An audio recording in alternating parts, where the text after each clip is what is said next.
How to maximize muscle growth while burning fat. So there comes a time in our lives when we ask ourselves the age-old question: should I focus on burning fat or putting on muscle?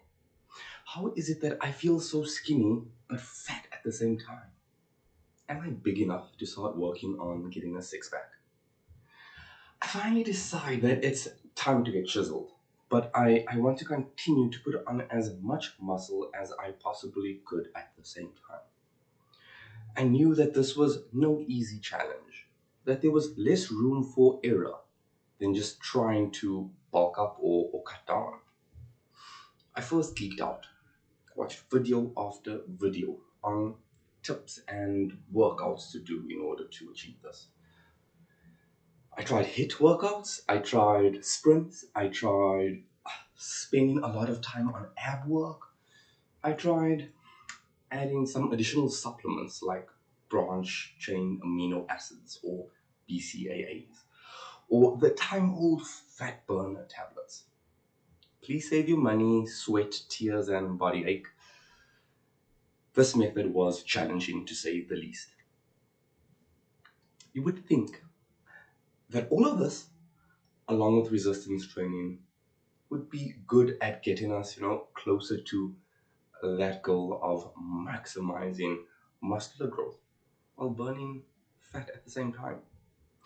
Adding HIIT workouts, sprints, fat burning supplements, and training abs was not working at all. I knew that I had to do something to change. Something had to change. I kept digging. I kept looking for more information, more sources, more opinions, more studies. I tried more diet styles. I looked at the core traditional time-told advice, and then I went through to remove the advice that had been disproven, and I focused my attention on testing new ideas and new recommendations. But even more importantly, I was dropping what wasn't working. The big aha moment for me was once I could separate the marketing info from the genuine info. It was like a light bulb went off, like bing, and the path ahead became clearer.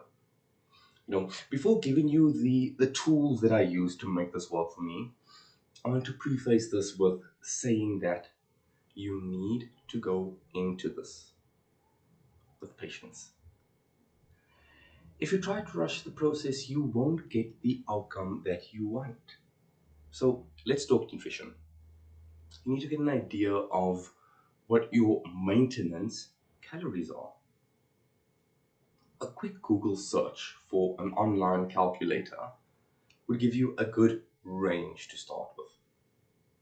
Try at least an average between a few of those calculators, as those everyone's different, right? So those calculators are just an estimate.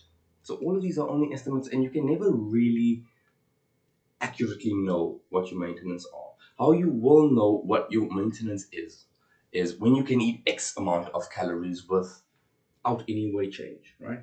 That would be your maintenance. So you take that maintenance and you subtract 400. You want to make sure that you are getting in enough protein though, right? So especially since we are now in a caloric deficit, I would say aim for at least 1 gram per pound of body weight or 2 grams per kilogram of body weight. This will not only help for muscle building, but protein just helps keep you fuller too, right?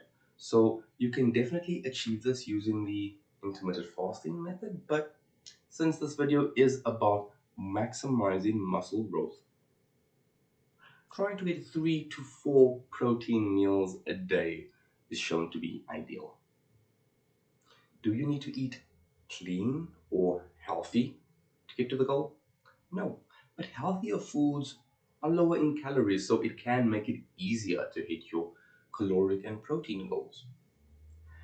I did not worry about the fat and carb intake, as I wasn't eating a restrictive diet.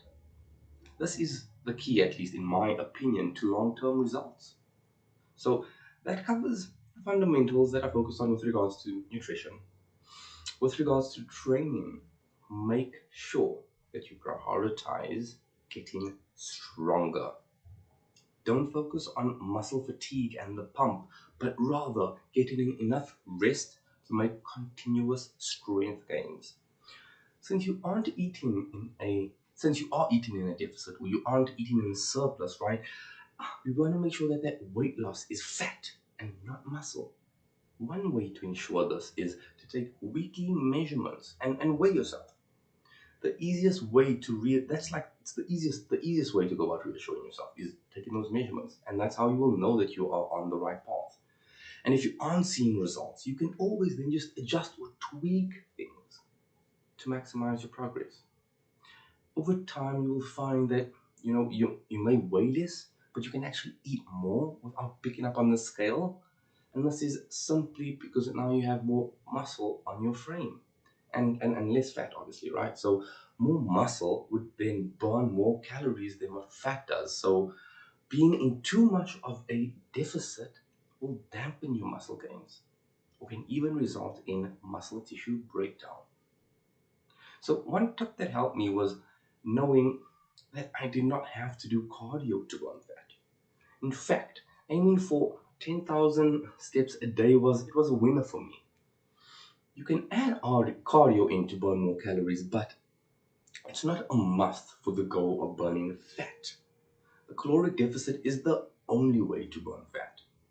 So if you do add cardio to your routine, don't do it for your resistance training, as this will make you tired. We need to keep our strength up, right? So add it afterwards or hours before if you do add it in, right? Then keep it low intensity, so no sprinting or hit. Strength training and cardio done separately is far more efficient than trying to squash it into a small window.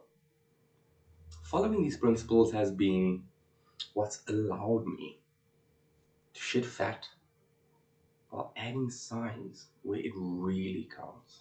So I urge you not to rely solely on your body weight scale to tell if you are actually making progress. Use that measuring tape and take photos. Trust the process. This is what will allow you to get to that chiseled, muscular look. My goal is to help 100 ambitious men who have not seen they've not been seeing the results that they know that this is not from a lack of trying. I want to help you find your way. By the way, this assistance is completely free with no strings attached. And obviously this offer will expire. So if that is you, send me a message, comment, let me know, and I'll be in touch. I'll see you tomorrow.